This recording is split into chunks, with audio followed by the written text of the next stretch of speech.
नमस्कार, आप देख रहे हैं देश का सवाल। मैं हूं आपके साथ रोहित कुरेजा। आज सवाल है कि क्या जंग ही बांग्लादेश का इलाज है? क्या वक्त आ गया है कि अब बांग्लादेश को सही सबक सिखाया जाए?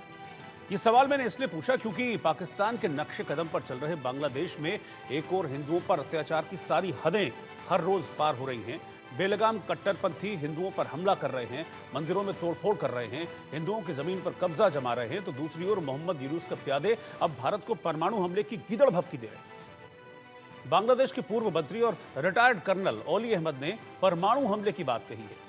ओली का कहना है कि बांग्लादेश से भी परमाणु बम दागे जा सकते हैं, लेकिन सवाल है कि आखिर बांग्लादेश को परमाणु बम देगा कौन? आखिर वो कौन है जिसके दम पर बांग्लादेश इतना उछल रहा है? कौन बांग्लादेश को भारत के खिलाफ लगातार उकसा रहा है? क्या इसके पीछे चीन है? क्या इसके पीछे आतंकिस्तान यानी कि पाकिस्तान का हाथ है? क्या चीन और पाकिस्तान के जाल में बांग्लादेश फंस चुका है? और क्या अपनी लगाई आग में बांग्लादेश खुद भस्म हो जाएगा? आज हम इसी मुद्दे पर चर्चा करेंगे। कई खास मेहमान हमारे साथ जुड़ेंगे, लेकिन पहले ये रिपोर्ट आ गई।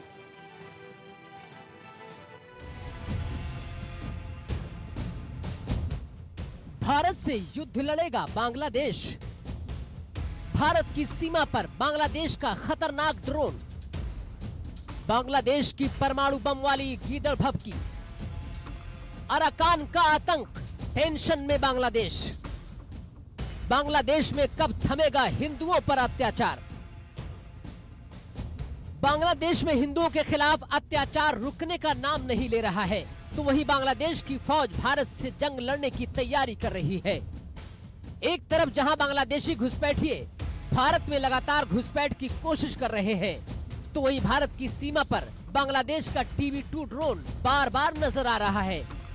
जासूसी और हमले करने में माहिर TB2 ड्रोन पश्चिम बंगाल की सीमा के साथ ही मेघालय की सीमा पर भी दिख चुका है। बांग्लादेश अपनी हरकतों से बाज नहीं आ रहा है। भारत से युद्ध की तैयारी कर रहे बांग्लादेश से अब परमाणु बम वाली गीदड़ भभकी सामने आई है। दरअसल कर्नल ओली अहमद ने कहा कि हमारे पास परमाणु बम वाले मित्र राष्ट्र हैं, बांग्लादेश से खिलवाड़ न करें। इतना ही नहीं, कर्नल ओली अहमद ने धमकी देते हुए ये भी कह डाला कि बांग्लादेश से भी परमाणु बम दागे जा सकते हैं। मोदी साहब अल्लाह से डरें। अल्लाह के भय करें, नवबधूर फाঁদে পড়েন না। বাংলাদেশের বিরুদ্ধে অবস্থান গ্রহণ করেন না। আপনাদের অনেকগুলি দেশের অর্থনীতি নির্ভর করে বাংলাদেশের উপরে। বাংলাদেশের সাথে পাঙ্গা নিলে এটা খুব কস্টলি হবে। আমি কয়েকটা মিটিংয়ে বলেছি, অ্যাটম বোমার ভয় দেখায়েন না, নিউক্লিয়ারের ভয় দেখায়েন না। আমাদের অনেক বন্ধু রাষ্ট্র আছে যাদের কাছে নিউক্লিয়ার বোম আছে এবং তারা দিতে রাজি আছে। সুতরাং আপনি ব্যবহার করবেন, আমরা এখানে কলা চষবো, এটা হবে না। এখান থেকে নিউক্লিয়ার বম লঞ্চ করা হবে। টিট ফর ট্যাট, বন্ধুত্ব চান, বন্ধুত্ব। कर्नल ओली अहमद बांग्लादेशी राजनीतिज्ञ हैं, पूर्व मंत्री रह चुके हैं, बांग्लादेश के पूर्व सैन्य अधिकारी भी हैं। वे बांग्लादेश नेशनलिस्ट पार्टी के पूर्व नेता हैं। बांग्लादेश की इस्लामिक कट्टरपंथी सरकार और उसके लोग उल्टा चोर कोतवाल को डांटे वाली कहावत को सच करने में लगे हैं। वे भारत को गीदड़ भभकियां देकर डराने की कोशिश कर रहे हैं, उस भारत को जिसके कारण आज बांग्लादेश का वजूद है। भारत से बढ़ते तनाव के बीच बांग्लादेश में पाकिस्तान जैसे हालात होते जा रहे हैं। बांग्लादेश की राजधानी ढाका से 40 किलोमीटर दूर टोंगी कस्बे में इज्तिमा के आयोजन को लेकर मंगलवार को मौलानाओं के दो गुटों में हंगामा हो गया। इस हंगामे में भारत के मौलाना साद और बांग्लादेश के मौलाना जुबैर के समर्थकों के बीच हिंसक झड़प हुई। मारपीट में 4 लोगों की मौत हो गई। इसके अलावा 100 से ज्यादा लोग घायल हो गए। एक तरफ जहां भारत के खिलाफ बांग्लादेश साजिश रच रहा है, तो वहीं अराकान आर्मी ने बांग्लादेश की मुसीबत बढ़ा दी है।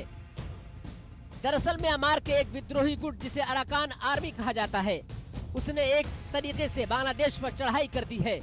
भारत तो बांग्लादेश का पेच धीरे धीरे तो कस ही रहा था, अब अराकान आर्मी ने उसके भूभाग के निचले हिस्से को सुलगाना शुरू कर दिया है। ये सब कुछ एक हफ्ते के भीतर हुआ है। रिपोर्ट की माने तो अराकान आर्मी बांग्लादेश की सीमा तक आ गई है और उसने कुछ इलाकों पर कब्जा भी कर लिया है। कुल मिलाकर कह सकते हैं कि भारत से युद्ध की तैयारी कर रहे बांग्लादेश की यूनुस सरकार से अपना देश तो सफल नहीं रहा है और दूसरी तरफ भारत को बांग्लादेश से परमाणु बम की गीदड़ भभकी मिल रही है। Bureau report, India news. तो बांग्लादेश की हिमाकत पर तो मैं बात करूंगा, लेकिन